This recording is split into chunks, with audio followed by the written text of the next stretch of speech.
ketika memang ini tidak mampu diselesaikan secara kekeluargaan, ranah hukum masih terbuka lebar.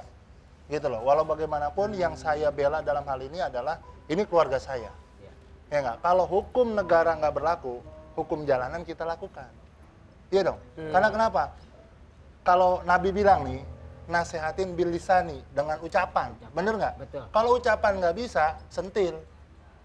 Gitu kan? Artinya harus ada tindakan. Gitu loh. Tapi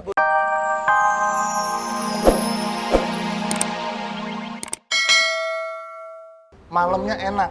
Iya nggak? Ngandung 9 bulan nih bini, bener nggak? Iya betul. Udah ngelahirin, tiba-tiba dia pergi. Kalau dibalik, ente jadi bini, gimana? Itu laki nggak jantan itu. Nah, tapi enggak, udah terbukti jantan, orang ada hasilnya. Oh itu istilahnya itu kan hubungan biologis. Nah, contohnya jantan kan konteksnya ada mana? Jadi gini. Kalau pertanyaan jantannya kita sebagai laki-laki menjadi seorang imam kan harus melindungi kan. Nah kan pertanyaan sekarang begini. Coblos Bapak!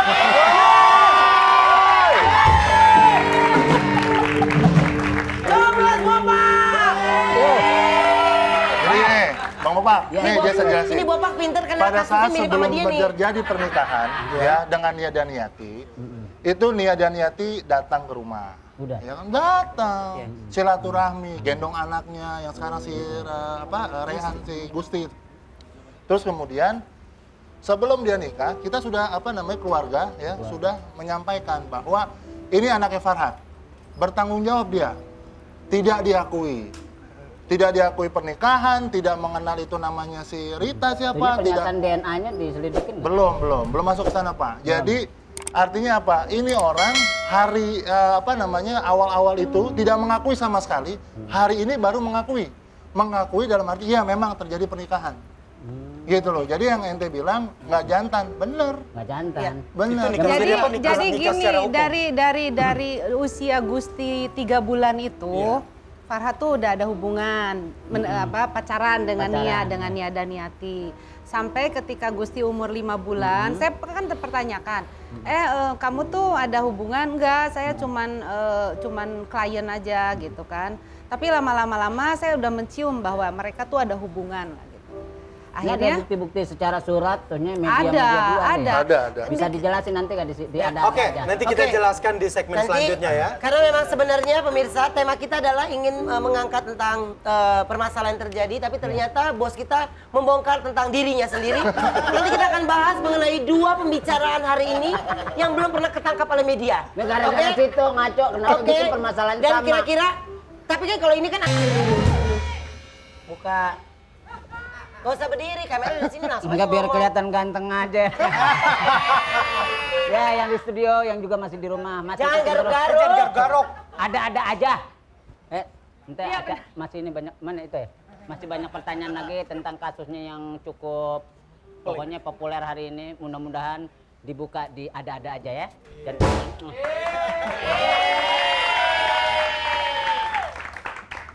Duduk. kita kembali lagi. Enak nih episode ini gue ngaso ya kan?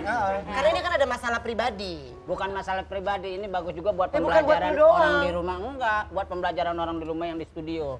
Ini kita akan menyalami bagaimana artinya ranah hukum tentang perkawinan. Ya kan? Iya, siapa? Nah, kalau yang Bapak pengen pertanyakan begini. Bapak ini kan punya juga pengalaman seperti ini nih.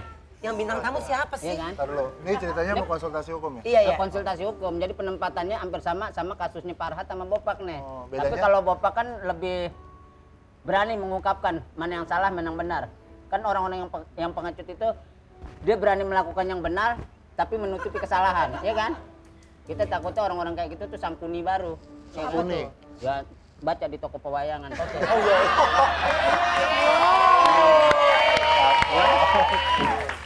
Ya. Terus intinya apa nih omongan lo? Intinya begini. Misalnya seorang istri itu kan minta legalitas dari suaminya bahwa gua adalah istri lo. Iya. Tanggung jawab lo harus ada. Kan apa kelebihan dari suami itu kan punya tanggung jawab misalnya 4. 1 materi, 2 biologis, 3 perlindungan, 4 tempat yang mapan, kan gitu. Iya. Nah semua itu misalnya andanya udah dipenuhin, tapi tidak ada rasa tanggung jawabnya misalnya sama anaknya. Itu udah kalau dalam hukum gimana? Si bapak nih, Si bapaknya. udah kasih semua. udah kasih semua. Tapi tidak ada pengakuan terhadap anaknya karena anaknya mungkin bukan DNA-nya dia, bukan hasil dari dia, itu gimana? Itu masalah lu sendiri. Itu masalah pribadi, Pak. Ya Beda. kita, lu kalau mau nanya kayak gitu di off air. Lu kenapa jadi nanya masalah bini lo? Habis ini dulu tanya Makanya update kasus perkembangan terakhir Farhat gimana? Tapi kan sisi kemanusiaan gue perhatiin kok nggak ada Farhat ini pertanyaan. Gue diamin aja. mau ngadu maksudnya. Mau Biar kita terselamatkan dari ranah hukum itu. Oh, ya kan? makanya Bisa kalau lagi jadi. bini datang sama anak, sama ibunya, jangan suruh pergi. Itu jangan begitu. Nanti kita lanjutkan lagi kasus perkembangan update terakhir dari Farhat seperti apa? Iya, yang pasti gini. yang pasti kita sudah komunikasi dengan pihak Komnas Anak, ya. Permasalahan ini sudah diproses dan sudah masuk ke tahap pemanggilan si Farhat Abbas. Tapi sejauh ini sampai hari ini pula Farhat belum mau datang ke Komnas Anak. Komnas Anak dengan Bang Aris Merdeka. Dengan alasan? Nggak ngerti gitu loh. Nah, yang pasti yang terupdate ketika memang ini tidak mampu diselesaikan secara kekeluargaan, ranah hukum masih terbuka lebar gitu loh. Walau bagaimanapun yang saya bela dalam hal ini adalah ini keluarga saya. Ya nggak, kalau hukum negara nggak berlaku, hukum jalanan kita lakukan. Iya dong. Karena kenapa? Kalau Nabi bilang nih, nasehatin bil lisani, dengan ucapan. Bener nggak? Betul. Kalau ucapan nggak bisa, sentil. Gitu kan? Artinya harus ada tindakan. Gitu loh. Tapi Bu Rita, Nah, apakah Farhat sudah mulai adakan pengakuan dia sebagai Saya melihat akhir-akhir ini ada pengakuan dari dia ya, seperti pernikahan. Oke. Itu dia sudah mengakui, tapi yang saya masih ngeri itu yang berhubungan dengan Allah. Misalnya keberadaan anak, sumpah di atas Al-Quran, lalu satu lagi mengajani Gusti. Itu dia sangkal. Saya sangat ngeri sekali ketika dia menyangkal itu, karena itu berhubungan dengan Allah. Apalagi dengan saya manusia. Jadi sangat gampang kan untuk memutarbalikan fakta. Ketika melihat Farhat berbicara seperti itu, mungkin ada rasa geram nggak? Oh pasti ada rasa geram, tapi ada rasa juga kasihan gitu. Oke, untuk sangkalan-sangkalan yang dilakukan oleh Farhat, seandainya Farhat nonton saat ini, apa yang mau Ibu sampaikan? Iya. Dari semua sangkalan itu. Jujur itu lebih mulia. Itu jujur. Mungkin orang-orang akan bersimpatik ya dengan dia bilang saya hilaf. Ya, Saya minta maaf. Maksud saya gini, seandainya Farhat nonton, jadi ini seolah-olah ada Bang Farhatnya, jadi Ibu bisa bicara langsung ke depan secara kamera. Kalau saya bilang sih Farhat sih lebih baik ketemu langsung dengan saya. Berani nggak ngomong di hadapan saya, itu aja. Ya. Jadi pada intinya Ibu harus ketemu sama Farhat dan melakukan satu Bicara klarifikasi yang sebenarnya. dengan kasus yang selama ini dipendam. Dalam mencari pengakuan kita nggak tahu kan. Yang jelas pengakuan dari Farhat gitu ya. Iya. Bahwa ini adalah anaknya dan saya bekas istrinya gitu aja ya. Yang Tunggu, lebih ini gitu. bekas. Yang lebih artinya ini kan sebenarnya permasalahan keluarga. Ya kan? Saya sih berharap ya, walau bagaimanapun Farhat itu lahir dari seorang ibu. Betul. Dan bersumber dari seorang bapak. Ya. Ya toh, dalam hal ini mungkin kakek daripada Gusti.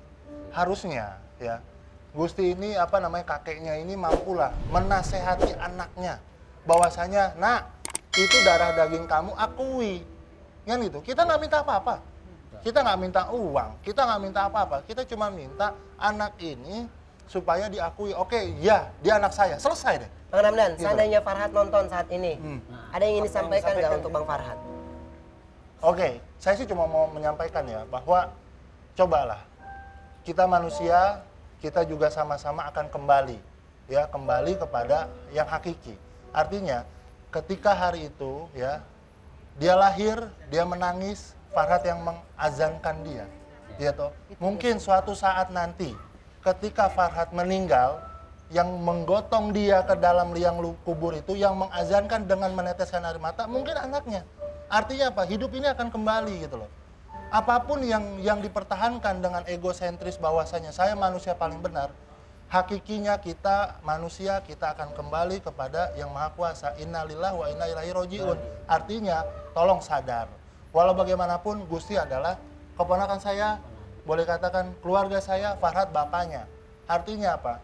Tolong egosentrisnya dikurangi. Itu aja yang kita minta. Ya. Dan tolong untuk kakeknya Gusti, saya mohon sekali, tolong nasihati anaknya untuk bisa kembali ke jalan Allah.